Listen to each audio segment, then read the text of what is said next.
সরকারের সমালোচনা করলে অপরাধ নয়, রাষ্ট্রের বিরুদ্ধে বললে অপরাধ হিসেবে গণ্য হবে বলে জানিয়েছেন তথ্যমন্ত্রী জহিরুদ্দিন স্বপন। স্বাধীন সাংবাদিকতার জন্য ১৯৭৩ সালের আইনটি সংশোধন করা হবে বলেও জানান তিনি।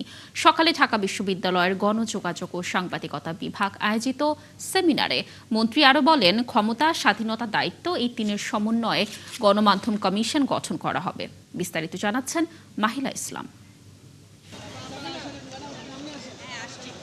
সাংবাদিকদের বলা হয় জাতির বিবেক, সমাজের দর্পণ। বস্তুনিষ্ঠ তথ্যের আলো ছড়িয়ে জনমত গঠনই যাদের দায়িত্ব, সেই সাংবাদিকরাই কখনো আইনের জটিল বেড়াজালে, আবার কখনো অনিশ্চিত কর্মপরিবেশ ও দুর্বল বেতন কাঠামোর বাস্তবতায় সংগ্রাম করে চলেছেন। পেশার মর্যাদা আর বাস্তবতার এই টানাপোড়েনই এখন আলোচনার অন্যতম বিষয়।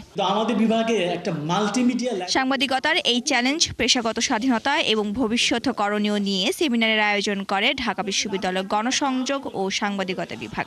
এতে মুখ্য আলোচক হিসেবে গণমাধ্যমের বর্তমান বাস্তবতা তুলে ধরেন দৈনিক নিউ এজের সম্পাদক।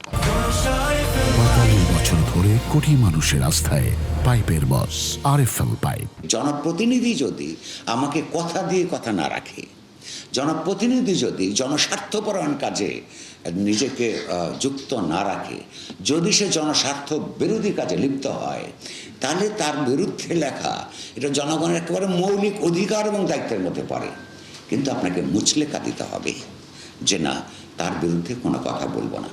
প্রশ্নটা হচ্ছে যে এই কথা সত্য যে বাংলাদেশের সাংবাদিকতা কখনোই এই আইনের অনুবর্তী থেকে, পুরোপুরি অনুবর্তী থেকে কখনোই অগ্রসর হয়নি।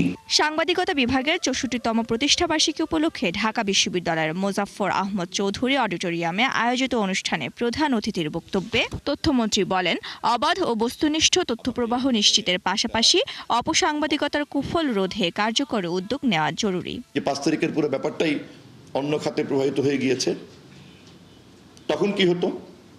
তখন এই সাংবাদিকটাই, নুরুল কবির সাহেব এখানে থাকতেন কিনা, বাঁচতেন কিনা, আমি এখানে আসতে পারতাম, তো এটাই তো প্রশ্নের মধ্যে দেখা দিত। এবং সেই সাংবাদিকতাই কিন্তু এইভাবে পরিচিত হতেন, নৈরাজ্যের হাত থেকে দেশকে রক্ষা করা গিয়েছে। এ সময় গণমাধ্যম কমিশন গঠন এবং সাংবাদিকদের জন্য প্রণীত ১৯৭৩ সালের আইন যুগোপযোগী করে সংশোধনের বিষয়ে সরকারের অবস্থান তুলে ধরেন তিনি। প্রত্যেকের মধ্যে এটা নিষ্পত্তি হওয়া দরকার যে বস্তুনিষ্ঠতাকে নিশ্চিত করা, সত্যকে উদ্ঘাটন করার প্রক্রিয়াটি কি হবে এবং সেই ক্ষেত্রে একটা সার্বজনীনতার মধ্যে আমরা কিভাবে যেতে পারি। এর আগে বিভাগের শিক্ষার্থীদের মনোমুগ্ধকর নৃত্য পরিবেশনায় প্রাণবন্ত হয়ে ওঠে অনুষ্ঠানের পরিবেশ। মাহিলা ইসলাম, ৭১, ঢাকা।